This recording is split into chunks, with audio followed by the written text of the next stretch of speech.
Hey guys, this is Mrs. Butcher, and this is our first video lesson of 2014. So here we're going to learn about square roots and rational exponents today.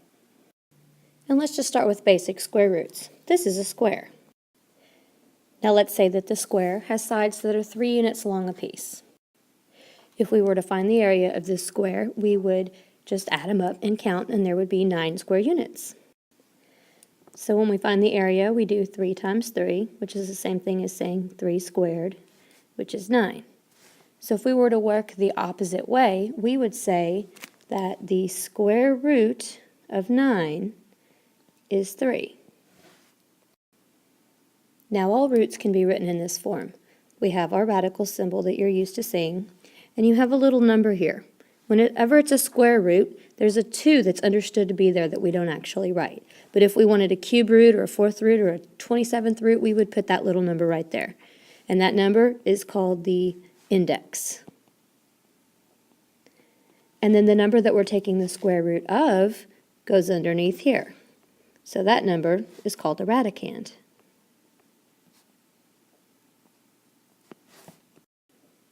Okay, let's do some example problems. If the instructions say evaluate, then I'm saying take the square root of 25. And you guys know, because we've done this before, that that equals 5. And you can check yourself by saying, is 5 times 5 25? And yes, it is. So try the square root of 144. Hopefully you guys know that that is 12, because 12 times 12 is 144. Now, make sure you know when the instructions say evaluate, you don't include a plus or minus. You include whatever sign is assumed to be in front of what the person that wrote the problem gave you. So even though I didn't put a little plus here, you guys know that there's a plus there. And even though I didn't put a little plus here, you guys should know that there's a plus there too. Now when I ask you to give me the square root of 12, there is no perfect square of 12, but what we can do, and we've talked about this before, this is review, is figure out what perfect square will go into 12. 12 is 4 times 3. So we know that the square root of 4 is 2. So if we took the square root of 4 times 3, we're saying that's the same thing as saying the square root of 4 times the square root of 3, and we know that the square root of 4 is 2, so 2 root 3. And then you can check yourself. If you were to do 2 root 3, and you were to square it, then you would get 2 squared times the square root of 3 squared, which would be 4 times 3, which would be 12. So we know it works. And you can punch that in your calculator just like this right here. As long as you put it in parentheses, you can check it in your calculator like that. Now, okay, let's try the square root of 50. What perfect square goes into 50? Well, that would be 5. No, 25, sorry. So the square root of 25 times the square root of 2 is the same thing as the square root of 50, and the square root of 25 is 5, so we have 5 times the square root of 2, or 5 root 2. And you can check it, because if you were to square 5 root 2, then we would be taking 5 squared times the square root of 2 squared, which is going to be 25 times 2, which is 50. And you can punch that in your calculator and check it too.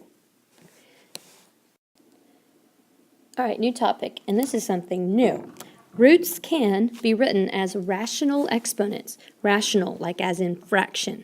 So we could say, if I took a squared and I took the square root of it, I would get a, right? So the opposite of squaring something is taking the square root, and vice versa. Well, if I took a squared and I raised it to the 1/2 power, when you have a power to a power, you multiply those two powers together. So that would be like saying a to the 2 times 1/2, and 2 times 1/2 is 1, so a to the 1, and anything to the 1 power is itself, so it equals a. So if you can see they both equal a, that means that the square root of a squared here and a squared to the 1/2 power are the same thing. That means that the square root and the 1/2 power must mean the exact same thing. So square root of a is the same thing as saying a to the 1/2 power. And just like there's an index here of 2 that we don't usually write, if you just remember that whatever this number is here, that's the same as this denominator. Your index is your denominator.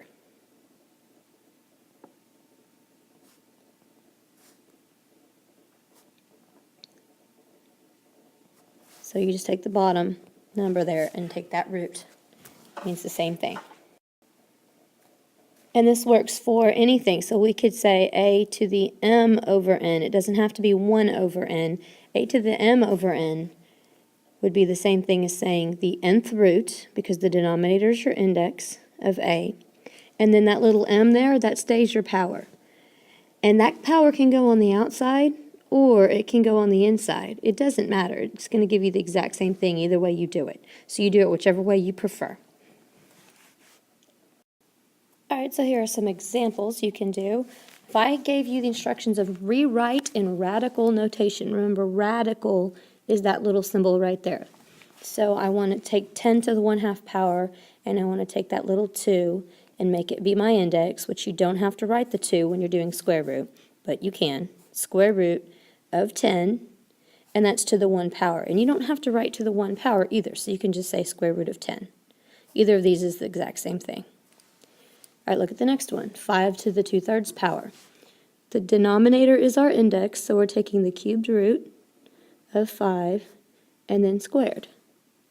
And you could say that's the cubed root of 25, or you could say it's the cubed root of 5 all squared. Either way, it's the same thing. And then look at this one, 7 to the 4/5 power. Just remember the 5 is your index, so we're taking the 5th root, 7 is the radicand, and then we're raising it to the 4th power. And you can just leave it like that. I just want you guys to remember that that number goes there and that number goes there every single time. So if you ever get confused, just think, okay, if I had 3 squared, the fraction of 2 is 2 over 1. So that's the same thing as saying 3 to the 2 over 1. So if you weren't sure, you could say, well, am I taking the first root of 3 squared, or am I taking the square root of 3 to the first? 3 squared, you know, is 9. The first root of 3 squared, well, the first root is just nothing, and 3 squared is 9. So, yeah, those are equal. Whereas the square root of 3 to the first would be the square root of 3, and if you put that in your calculator, you'd get like 1 point something, something, something, which doesn't equal 9. So if you ever get confused, just try it both ways and say, which one makes more sense? Oh, yeah, okay, it makes more sense when the bottom is the index. All right, here's some more examples for us to do. It just says rewrite in rational notation. So you have to make sure, because radical and rational sound awfully alike, but rational, ratio, that's fraction. So that means change it to where instead of having a radical symbol, you have a fraction as your exponent. So the square root of 15 would be 15 raised to the, and that's the square root, so to the 1 power, so it's 1/2. The 4th root of 19, you have to think that's to the 1 power, so that's 19 to the 1/4, right? If you were to make it 19 to the 4th power, that'd be a huge number, which is way bigger than the 4th root of 19.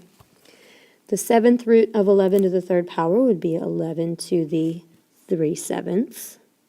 And the 11th root of 5 to the 8th power would be 5 to the 8 over 11. And do you see how it doesn't matter if that number's on the outside of the radical or on the inside of the radical? It makes no difference whatsoever.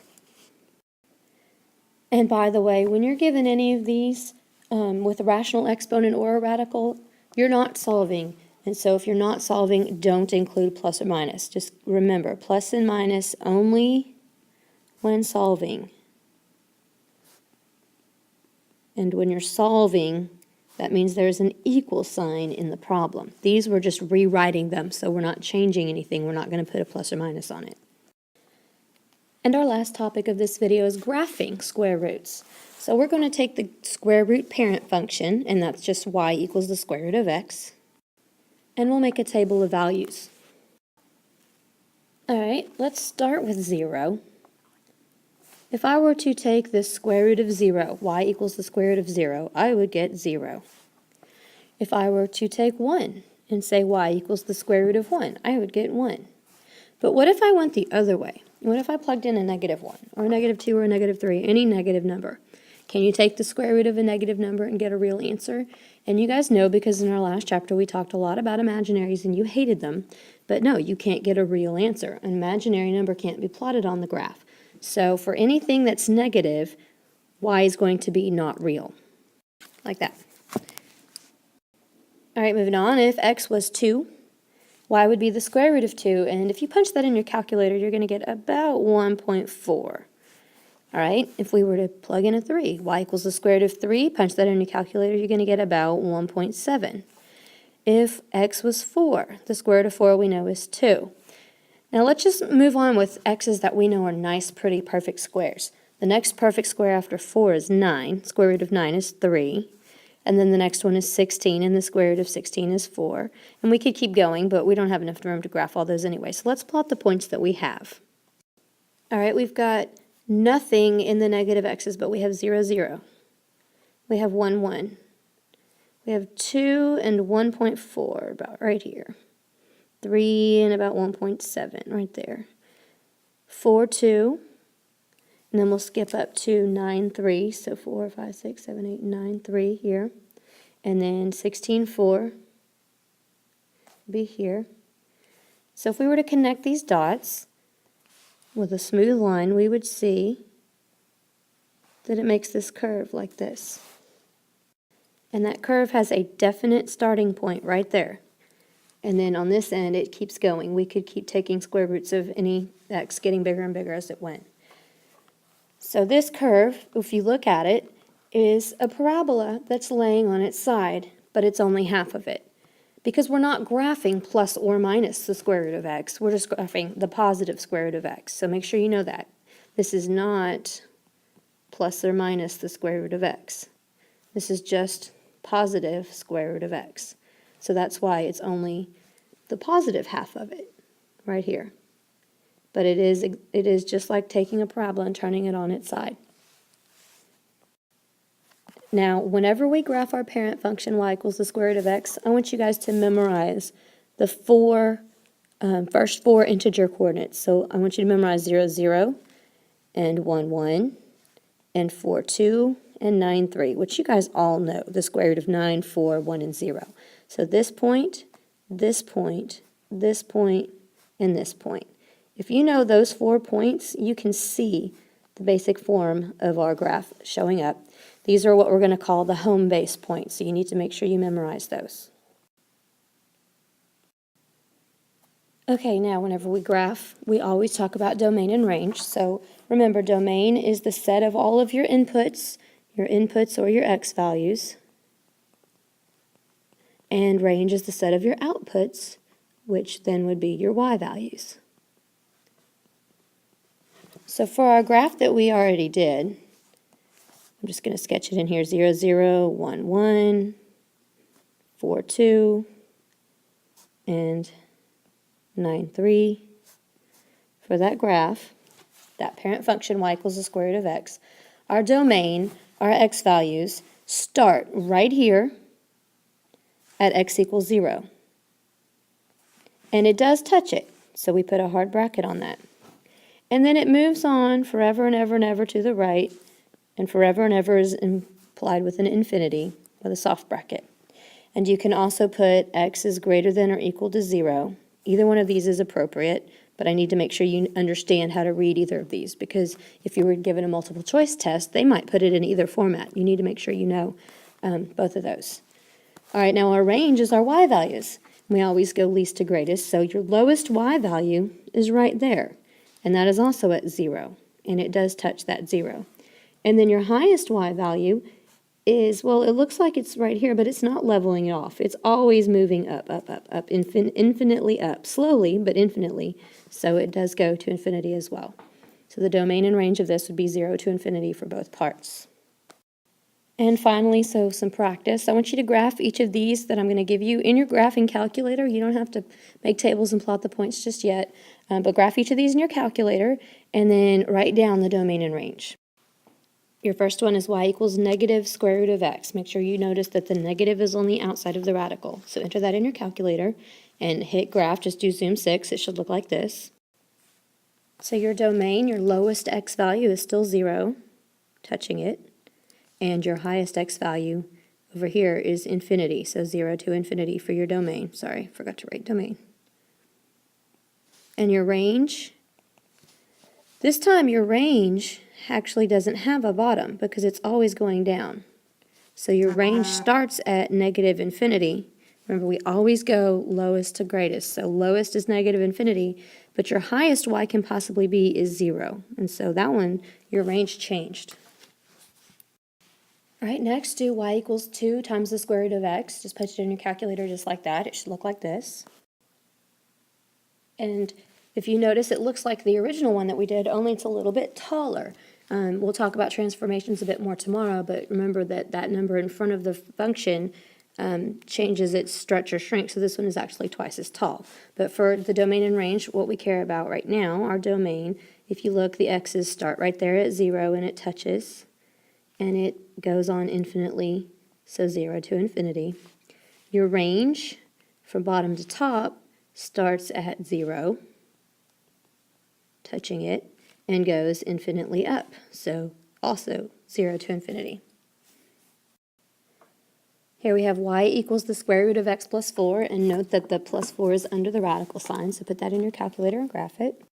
It looks like this, so our domain, now our x starts over here at negative 4, and it touches it, so negative 4 to infinity, because it stretches on out infinitely, and our range still starts at 0, right there, so 0 going up forever to infinity.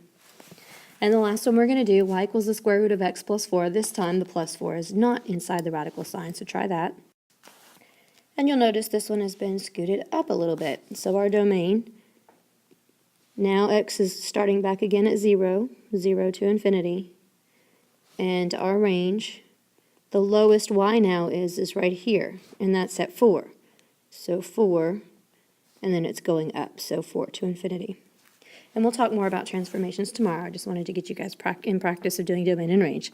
So that's it for this video, and I often leave you guys with a joke at the end, so here's my cheesy joke for you.